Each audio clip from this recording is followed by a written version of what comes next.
In this video, I'm going to teach you how to edit records in bulk from the object index page in HubSpot. To do that, you first need to head over and log into your HubSpot account and then go to the object that you want to edit. Now, for example, let's head over to your CRM and you can choose between contacts, companies, deals, tickets, and likes. Let's choose right here my contacts and bulk edit it. Now, once we're in there, onto the index, just click onto this icon right here, which is this checkbox, to select everything that we have so far.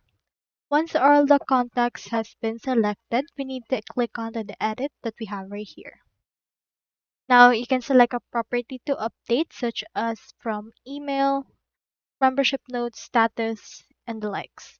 In this case, let's choose the message option, and then input right here the message.